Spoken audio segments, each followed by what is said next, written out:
Mi nombre es Lucas Sánchez. Junto a Pablo Sánchez somos los referentes del área mecanizado, del subsector que hemos creado hace más de un año. El sector está compuesto por Mariano Salvatierra, Franco Ceballos y Victoria Pereira.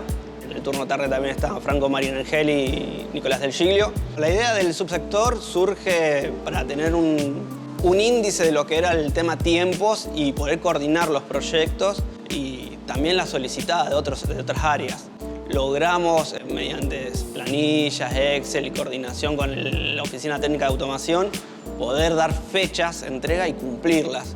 También hemos logrado mantener un stock independiente de lo que es herramientales, insumos, estar al día a día de lo que es la solicitada de materiales. En este año, delante del grupo, el desafío estuvo bastante interesante. Llevar a cargo personas, estar a cargo de la capacitación, estar involucrado a fondo en los proyectos fue algo bastante satisfactorio de lo personal.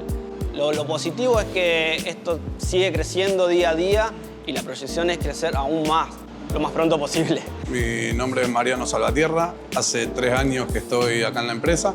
Mi desempeño consiste en la programación de las piezas y en el manejo de los centros de mecanizado.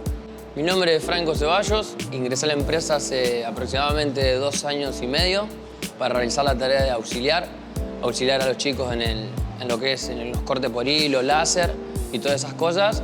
Y bueno, me fueron dando la confianza, luego después arranqué la programación de tornos, un poco también con los centros, electroerosionadora y así ir desempeñándome en distintas tareas y ir creciendo día a día. Mi nombre es Victoria Pereira, soy estudiante de mecatrónica y hace 8 meses que estoy trabajando en Terragene.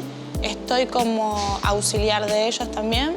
En el corte por hilo y láser es una experiencia muy grata, ya que día a día aprendo y a pesar de aplicar mis conocimientos del estudio, también adquiero nuevos conocimientos que mis compañeros me transmiten.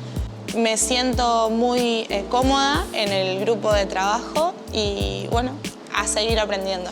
Hemos logrado también, junto a Gabriel Petrocini, con el área de matricería, sacar adelante 2 matrices en muy corto tiempo y con aspiración a realizar muchas matrices más.